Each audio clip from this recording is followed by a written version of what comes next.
రవాణా శాఖ మంత్రి పొన్నం ప్రభాకర్ ఆర్టీసీ బస్సులో ప్రయాణించారు. రంగారెడ్డి జిల్లా శంషాబాద్ నుంచి షాద్నగర్ వరకు బస్సులో వెళ్లారు. కాంగ్రెస్ ప్రభుత్వం ఏర్పడిన 90 రోజుల్లో చేసిన కార్యక్రమాలు, సంక్షేమ పథకాల అమలుపై ప్రయాణికులకు వివరించారు మంత్రి పొన్నం ప్రభాకర్.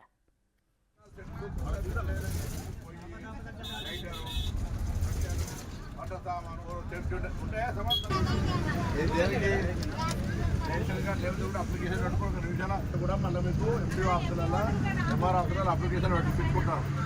అంటే మేము ఇచ్చిన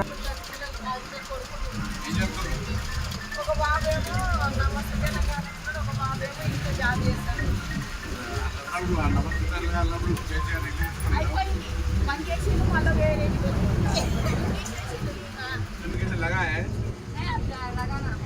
लगाने का तो एप्लीकेशन लिए सबका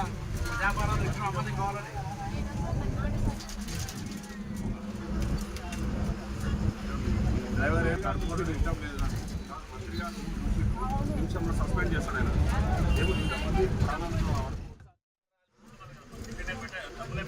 230 రూపాయలు అంతకుముందు 200 రూపాయలు అసలు చేస్తారు కదా, 200 రూపాయలు ఫ్రీ అవునా కదా. 230 అంటే ఒక రోజు 3 గంటల బరాబర్ వచ్చిన ఎవరికైనా సౌకర్యం రాలే. 90 రోజుల్లో ఆరోగ్యశ్రీ 10 లక్షలు, ఆర్టీసీ బస్సు 50 4 సార్లు అదే దాని తిరిగి కదా. నారాయణపేట ఎన్నిసార్లు వేయించినావు అవసరం పోతున్నావు కదా. కొంతమంది అంటారు అట్టినే తిరుగుతున్నారు, అట్టి తిరుగుతున్నారు, పని లెక్క చెడగొడుతున్నారు కదా. 2000 బస్సులు కొంటాం. ఎందుకంటే ఇంతకుముందు బస్సు ఫుల్ ఉండకపోతుండే, బస్సు ఫుల్ ఉంటుంది. దాని తర్వాత ఇవన్నీ జరుగుతున్నాడు కొంటాం. కండక్టరమ్మా